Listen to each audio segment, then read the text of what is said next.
Welcome to science class, everybody. Today we are learning about what makes something living. So yesterday you were supposed to watch that video clip, and it was like 10-15 minutes I required, and you were supposed to kind of start to think about what things are living and what things are non-living. I'm guessing a lot of you wrote down elephant because most of us can say, yep, an elephant is living. But why? What makes an elephant different than a car? Cars move, cars require energy, gasoline. Cars have a living space. They live in your garage, right? So what characteristics do all living things share in common? That's what we're going to be learning about over the next couple of days. You're going to keep watching the video clip as I read through the slideshow that I would normally go through in class, and then if you have questions, make sure you let me know. Today we are looking at investigating the question of what makes something living. Living things are sometimes called organisms. So if you hear me use that term, it's referring to anything that's classified as being living. We're going to look at today about all the different characteristics that all living things have in common. And in order to help us understand these characteristics of life, we use an acronym called Mr. L. Grummo. So we kind of use this little scientist here guy to help us remember all the characteristics of life. So each letter of his name represents a characteristic something has to have in order to be classified as living. For today, we're going to go over what Mr. L stands for. We'll go over what Grummo, or his last name, stands for next week. So let's start with the first M in Mr. The M for us is going to stand for made of cells. What that means is in order for something to be classified as living, it has to be made of cells. Now you might be thinking, well, what is a cell? I don't know what a cell is. A cell is the basic unit of structure and function of living things. Here are some pictures of what cells kind of tend to look like.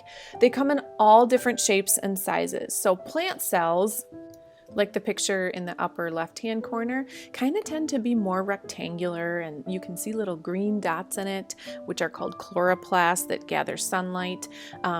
There's bacteria cells that kind of look like little pieces of noodles, and then even blood cells. Blood cells come in all different shapes and sizes. So all living things have to be made up of these little things called cells.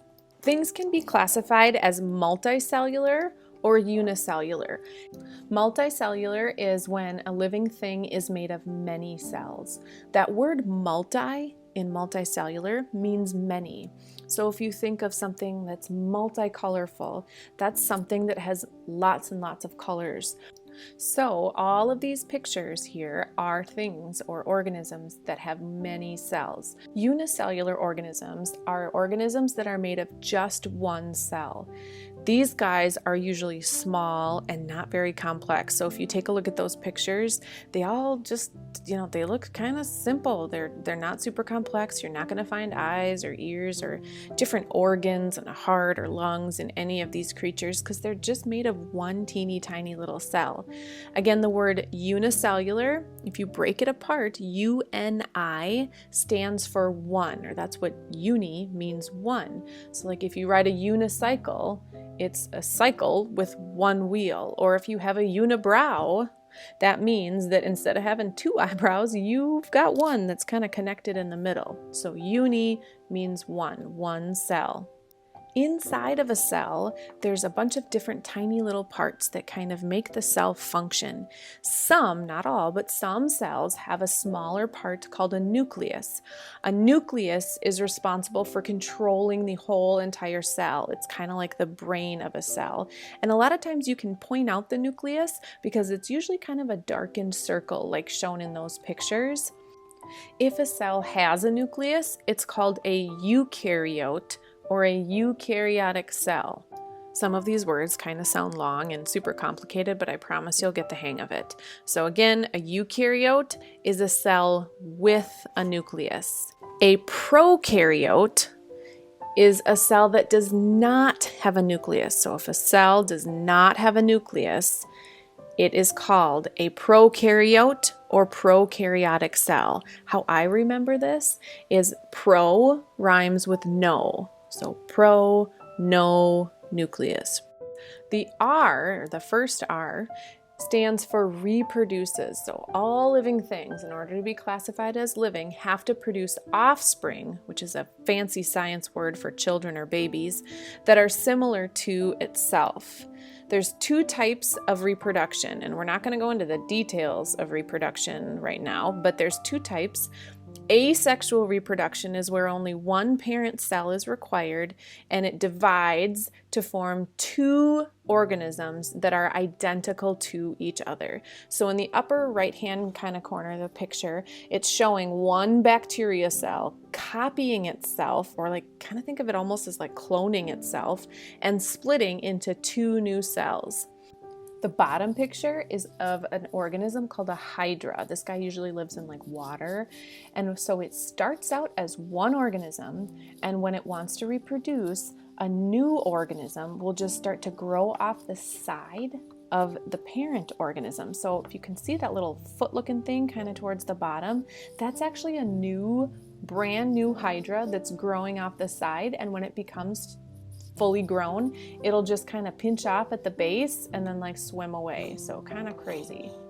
The other type of reproduction is called sexual reproduction. Now again, we're not going to go into the details of this right now, but what you need to know is that sexual reproduction requires two parents or two parent cells, and they share genetic information to create a new, unique, or different organism that's different from both of the parents. So, as weird as it is to think about, you are a result of sexual reproduction. Mom gave an egg cell, dad gave a sperm cell, they came together in the magical process to create you, and you are a unique individual. You are different than both of your parents. The last letter for today is L. L stands for living space. So all living things have to have a space basically that they call home, where they're able to get the food, water, and shelter that they need to survive. Sometimes we call living space a habitat. So a habitat is a place that protects and provides for an organism's needs. There's all different types of habitats. Some organisms move from one habitat to another throughout the year. A burrow would be a habitat, a nest would be a habitat. You could even make it something a little bit bigger, like the rainforest or a pond or a lake. Something where an organism can find the food, water, and shelter that it needs to survive. M stands for made of cells. R stands for reproduces. L is for living space. And again, we're going to learn about the 5 others, what the GRUMO stand for, on Tuesday.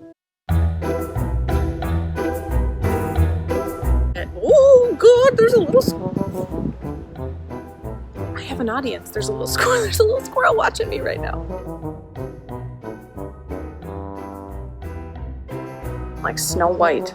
And then an acorn just dropped here by me, so maybe they're throwing things, maybe they're plotting against me.